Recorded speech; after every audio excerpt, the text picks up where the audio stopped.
ये आपके पास एक बेसिक वेव फॉर्म है जिसमें P, Q, R, S और एक T वेव आ रही है। हमारे पास ये वेव्स है।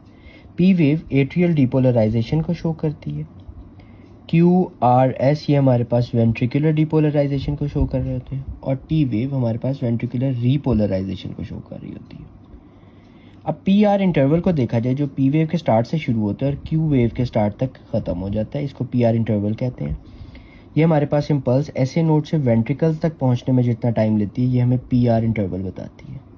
जबकि पी आर सेगमेंट जो एंड ऑफ पी वेव से स्टार्ट होती है और स्टार्ट ऑफ क्यू वेव तक ख़त्म हो जाती है, ये हमें ए वी नोड से लेके bundle of his, bundle branch और वेंट्रिकल्स तक, ये जितना टाइम इसको वेव को यहाँ तक पहुँचने में लगता है, ये हमें पी आर सेगमेंट बताती है।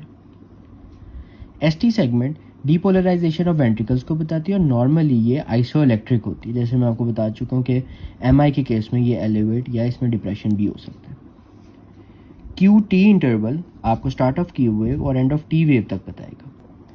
अब आपके पास पेशेंट ईसीजी लेके आते हैं, आपने सबसे पहले उसको आइडेंटिफाई कर लेना है कि जी ये ईसीजी इसी बंदे की है, डेट टाइम से चेक कर लेना है, कैलिब्रेशन चेक कर लेनी है, वो सारी चीज़ें चेक करने के बाद आपने इस तरतीब से ईसीजी को देखना है। आप इसका स्क्रीनशॉट भी ले सकते हैं।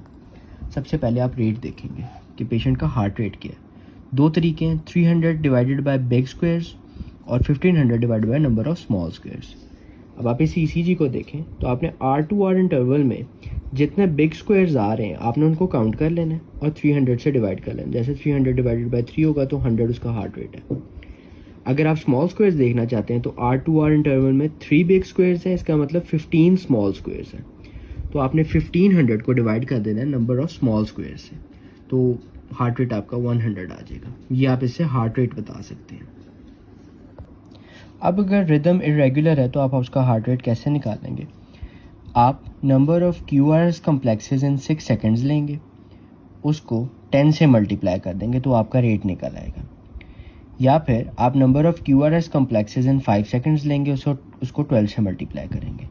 आप कहेंगे कि ईसीजी निकाल दें जिसके साथ एक लॉन्ग लीड भी हो। आप उस लीड में 6 सेकंड्स में number of QRS complexes count करेंगे, उसको 10 से मल्टीप्लाई कर देंगे।